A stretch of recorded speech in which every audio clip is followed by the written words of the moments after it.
ایک مرتبہ کا ذکر ہے کہ ایک آدمی کے پاس ایک خوبصورت کتا تھا۔ اس کتے سے بہت پیار کرتا تھا۔ وہ اسے اپنے پاس بٹھا کر کھانا کھلاتا۔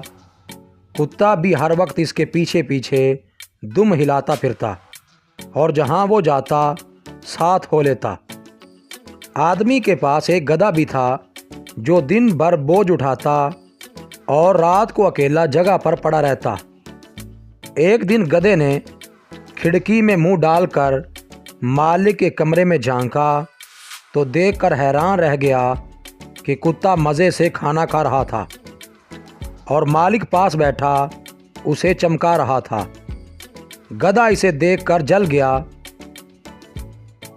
اور دل میں کہنے لگا، آخر میرا مالک اس کتے کو اتنا پیار کیوں کرتا ہے؟ میں دن بھر سخت محنت کرتا ہوں اور کتا صرف دم ہلاتا ادھر ادھر اچھلتا کودتا ہے۔ اس نے سوچا کہ اگر میں بھی کتے کی طرح اچھلنے کودنے اور دم ہلانے لگوں تو مالک مجھے بھی اسی طرح پیار کرے گا۔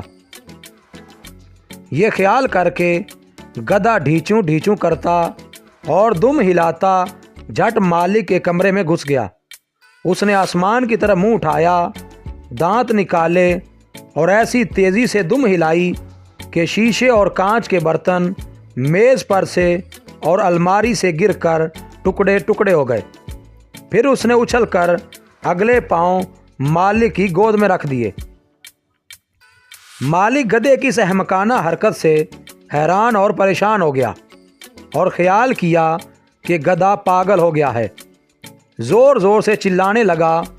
شور غل کی آواز سے قریب کے ہمسائے بھاگے آئے اور گدھے کی حرکات اور چیخ و پکار سن کر ان کو بھی یقین ہو گیا کہ گدھا پاگل ہو گیا ہے۔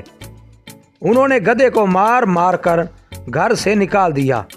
بیچارہ گدھا اس سب کے لیے تیار نہیں تھا اور دل میں کہنے لگا، جو کتا کرتا ہے وہی میں نے بھی کیا، مگر وہ اسے پیار کرتا ہے اور مجھے مارے، یہ کہاں کا انصاف ہے۔